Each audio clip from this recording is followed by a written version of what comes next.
The question is, does anything even get done on another round of stimulus, and if so, when? Well, I hope so, Sandra, because there are a lot of Americans who are in need right now. The problem is that Democrats are trying to fulfill their long-standing wish lists and trying to give handouts to special interests. Look at what happened last week. We offered in the Senate a proposal to extend unemployment benefits simply to make sure that people are not paid more for staying at home and not working than they are for going back to work in those industries where they can work. The Democrats have blocked that. But I remain hopeful that we can get a good compromise solution that will help those in need without spending money in ways that doesn't solve the problem of this virus. And without giving money to Chinese companies that are operating in the United States. That's why I've introduced that amendment. You look at this New York Times report that released this study, I believe it was Sunday. $419 million of those small business loans, or PPP, went to more than 125 companies that Chinese entities either own or are invested in. 32 of those Chinese-owned companies received excess of $1 million. What's your plan to stop that from happening this time around? Well, my proposal would both block any money in new legislation from going to Chinese-owned and controlled companies. It would also claw back that money that was already given to them. The Paycheck Protection Program, as part of the CARES Act in March, has saved thousands of American jobs, helped many American small businesses. There were some instances, though, when companies took the money that they shouldn't have, like the Los Angeles Lakers. There are other reports in the news as well.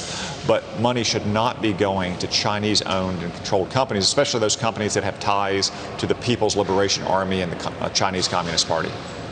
All right, here's Nancy Pelosi last night on negotiations to get something done because people are eager to find out what happens next. Listen.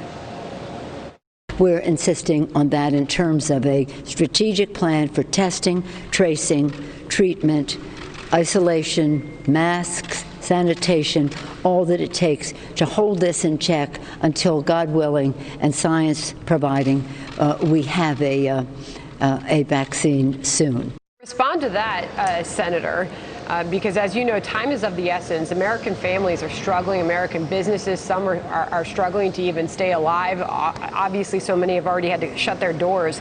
But does something get done by Friday? What's the timeline here?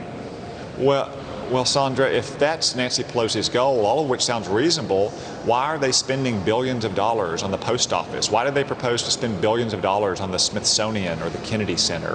Why were they demanding carbon neutral airplanes by 2025? Why are they trying to cut taxes for wealthy people living in their democratic states? None of that is going to do anything to solve the problems that Nancy Pelosi herself just cited in dealing with this virus. What we want to do is to spend money where it is needed to help the American people and help our businesses and our communities survive this pandemic. If Congress doesn't get something done, do you support the president in going at it alone? Well, if the president has existing legal authorities under current law to take some steps that would give Americans in need relief, he should do that. And I know the administration is reviewing what authorities he has. Of course, it would be better if we can reach a negotiated compromise that will help the American people. We encourage the Democrats to drop their unreasonable demands so we can do just that. All right, keep us posted. Senator Tom Cotton, thank you. Thank you.